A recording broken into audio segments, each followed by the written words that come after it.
Քո երազանքի բնակարանը Թևոսյան 1 կոտորակ երեքում է։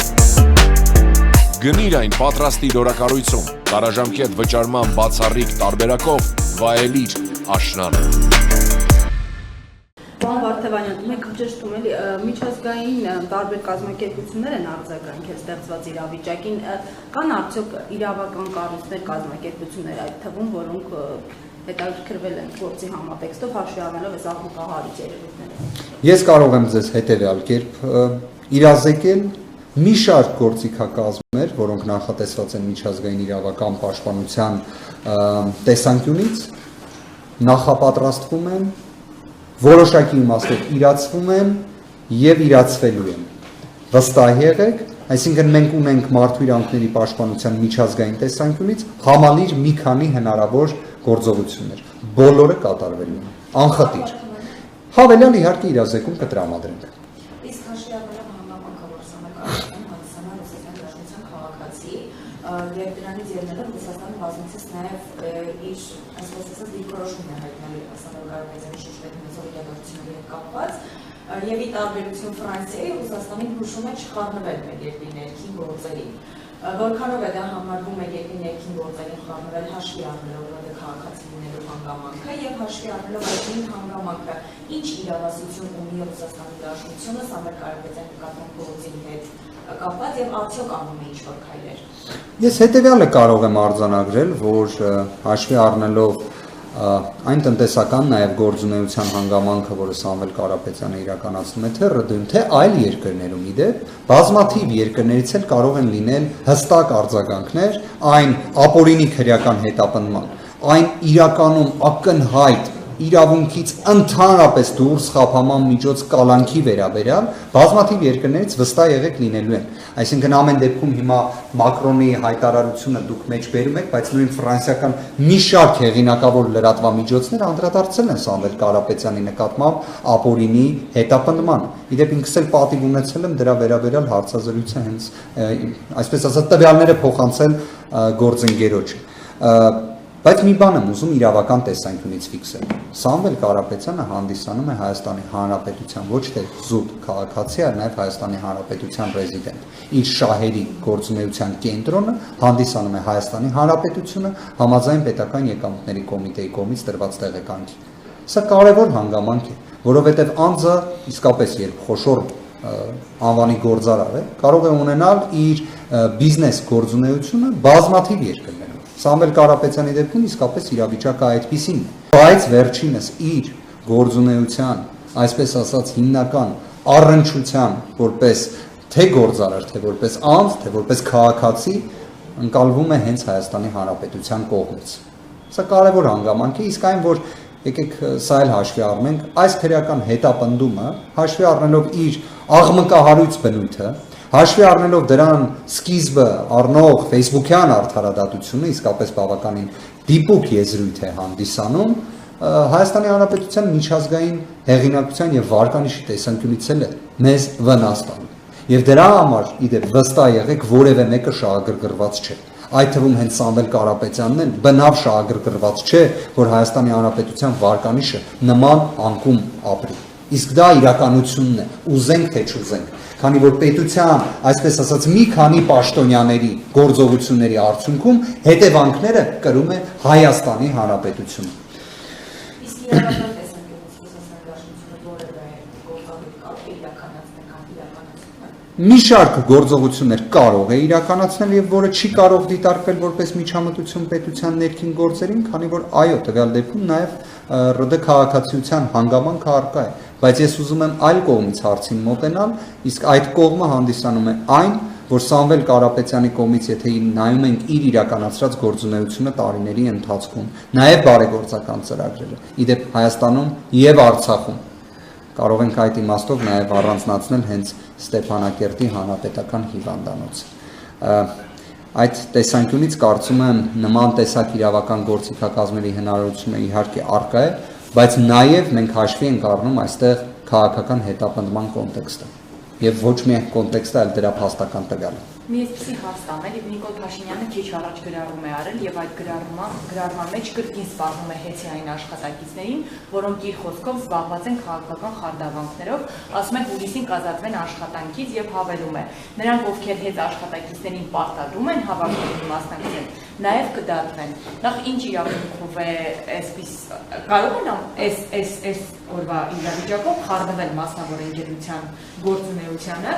եւ արդյոք սա արդարադատությանը միջամտելու փորձ է, որտեղ դատարանը ի վերջո պետք է որոշի, ինչ որ մարդ կկալանավորվի, թե չէ, կդատվի, թե չէ։ Իրականում շատ դժվարանում եմ մեկնաբանել նման հայտարարությունները, անկեղծորեն եմ ասում, քանի որ մեկնաբանելիս պետք է որպես հավանաբար փորձեմ իրավական հիմքեր գտնելու տեսանկյունից մեկնաբանեմ, իսկ դա չափազանց դժվար է այս իրավիճակում։ Ես հիմա ուղղակի ուզում եմ հասկանամ, ես հիշում եմ երեք Վլադիմիր Վարդանյանի իր ելույթում խոսում էր նրա մասին, որ սա եղածը դեռևս կանխարգելիչ հնարավորության մասին է, հնարավորության, որ այնպես չէ, որ իրենք այս գործիքից օգտվելու են։ Փաստորեն, բայց արդեն գործադիր իշխանության ղեկավարը ասում է, որ հուլիսին հաստատ օգտվելու են։ Հասկանում եք, այս աստիճան իրար հակասող իրավիճակ, գիտեք որ դեպքերում է լինում, երբ նպատակը գործողության լինում է ոչ լեգիտիմ։ Երբ իրավունքի միջամտությունը տեղի ունենում, մենք ունենք շատ հստակ տարիների ընթացքում ձևավորված մեխանիզմ։ Այդ միջամտությունը պետք է լինի պիտանի, պետք է լինի անհրաժեշտ եւ պետք է լինի համարժեք, միաժամանակ հետապնդելով լեգիտիմ նպատակ։ Հիմա տվյալ դեպքում այնինչ տեղի է ունենում, հեծի նկատմամբ այս իմ թվարկած չափորոշիչներից որևէ մեկի հետ նվազագույն համապատասխանություն չունի։ Եվ սա ակնհայտ է, թե Հայաստանի Հանրապետությունում, թե տվյալ դեպքում Հայաստանի Հանրապետությունից դուրս։ Իսկ իրավական հետևանքները այդ իմաստով փոխհատուցումների եւ այլ գործիքակազմերի կրկին որպես դուժող հանդիսանալու ենք բոլորս։ Եվ հույս ունեմ, որ թե աշխատողների գործունեությանը միջամտությունից պետք է զերծ մնալը ընկալվի, թե պետք է անմեղության կանխավարկածը հարգվի։ Եվ ի վերջո գործադիր իշխանությունը չպետք է երբեք վերածվի դատական իշխանության։ Թեև կրկին հիշեցման կարգով Արմեն Դանիելյանը պետք է դառնա Վճռաբեկ դատարանի դատավոր, Արմեն Դանիելյանի մասնագիտական գործունեության այդ աճը կախված է մեկ խմբակցությունից։ Եվ այդ մեկ խմբակցությունը քաղաքացիական պայմանագիր խմբակցությունն է, ով ամեն օր խոսում է Սամվել Կարապետյանի մասին։ Եվ Հայաստանի Հանրապետության իրական ժողովրդավարական մթնոլորտում հենց Արմեն Դանիելյանը պետք է որոշի Սամվել Կարապետյանը շարունակի մնալ կալանավորված միջին ծանրության ենթադրյալ հանցանքի համար, որտեղ այլևս Հայաստանում ոչ մեկ չի կալանավորվում, թե բոլոր դեպքերում պետք է շարունակի մնալ կալանավորված։ Կարծում եմ այսքան բարդ իրավական կանխատեսում կատարելու հնարավորություն այլևս չի լինում։ Ժողովրդի մեջ տարածված թեզերը, ասեմ, ձեզ սկսում եմ դրան անժալավանքեք, ամեն դեպքում ինչքան էլ աբսուրդ լինի, բայց մարդիկ այդպես են։ Պուտինը Սամվել Կարապետյանին ուղարկել է Հայաստան իշխանապետություն անելու եւ վարչապետ դառնալու եւ կգա այն բանը, որ Պուտինը տեղ կկանգնի անտեղ չի թողնի։ Անկեղծ ասած չեմ կարողանում պատկերացնել ինչպես փորձեմ արձագանքել նշված հարցադրմանը, ժողովրդի մեջ խոսակցություններին վերաբերվում եմ իհարկե մշտապես հարգանքով, քանի որ յուրաքանչյուրս ունի իր կարծիքի իրավունքը, ազատ արտահայտվելու իրավունքը, իհարկե Սամվել Կարապետյանի դեպքում դրա համար քրեական հետապնդում է հարուցվել եւ վերջինս կալանավորված է հենց իր ազատ կարծիքը եւ խոսքը իրացնելու համար, այդ առումով կարող եմ նաեւ ինչ որ իմաստով օգտվելով այս հնարավորությունից մեր հայրենակիցներին էլ զգուշացնեմ, որ հատկապես մայրաթոռը պաշտպանելու համար, եթե մի քիչ էլ բնական, այսպես ասած, վրթովմունք էլ ունենալ, շատ հնարավոր է եւս դա դիտարկվի որպես իշխանության զավթման կոչ, չենք կարող բացառել, արդեն դրա նախադեպը ունենք, Սամվել Կարապետյանը հանդիսանում է Հայաստանի Հանրապետության քաղաքացի, բայց ոչ միայն Հայաստանի Հանրապետության քաղաքացի, քիչներին կարող ենք նշված հանգամանքը հիշեցնել, որ մեր օրենսդրության համաձայն Հայաստանի Հանրապետության միայն Հայաստանի Հանրապետության քաղաքացին կարող է լինել կառավարության անդամ ազգային ժողովի պատգամավոր եւ այլն։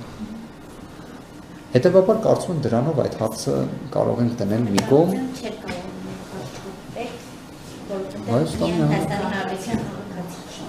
Այո, դա հանրայինի ճշմարտություն է։ Այսինքն առնվազն ես չեմ կարող ժողովրդի կարծիքները մեկնաբանել, կարող եմ փորձել ուղղակի իրավիճակային մեկնաբանությունը տալ։ Բայց նաև առաջարկում եմ սրանով սահմանափակվենք հարգելի գործընկերներ։ Վերջին հարցը։ Ժողովրդի թեզերի մասին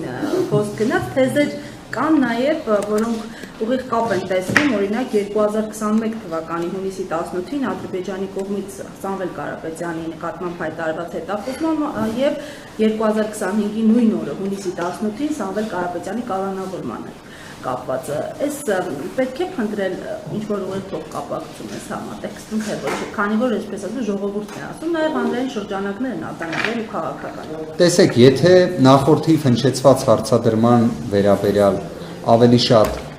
կարծիքի, սուբյեկտիվ դատողությունների, հնարավոր վերլուծությունների տիրույթում է,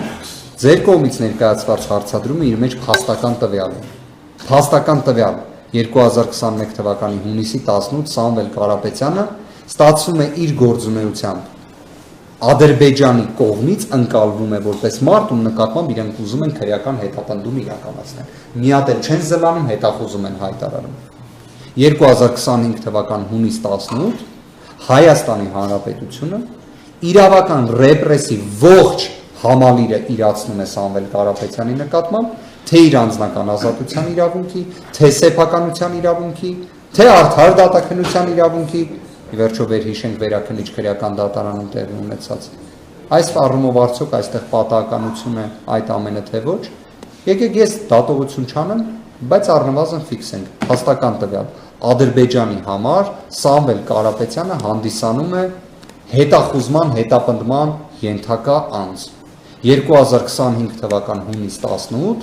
Սամվել Կարապետյանը Հայաստանի Հանրապետության իրավապահների եւ իհարկե գործադիր իշխանության ղեկավարի խոստման արդյունքում հանդիսանում է քրեական հետապնդման ենթարկվող ապօրինի կալանքի մեջ գտնվող անձ։ Այն որ կալանքն էլ հետապնդումն էլ ակնհայտ ապօրինի է, անզեն աչքով նկատելի է։ Դրա համար նույնիսկ իրավաբան պետք չի լինել։ Այն որ այստեղ կրկին եմ ուզում նշել, քրեական գործ չկա,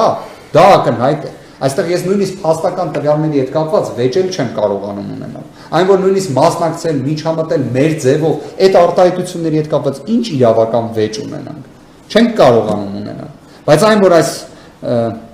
խափաման միջոց կալանքը վերացվելու է, համոզված եղեք։ Այն որ այս քրեական հետապնդումը ի վերջո իր տրամաբանական ավարտն է ունենալու, դրանում էլ համոզված եղեք։ Գործընկերներից հետ միասին էլ անհրաժեշտ բոլոր գործողությունները կատարելու ենք։ Ձեզանից էլ շատ շնորհակալ ենք, որ դուք իրականում եւս մեկ այս գործընթացում աջակցում եք։ Շնորհակալ եմ շատ։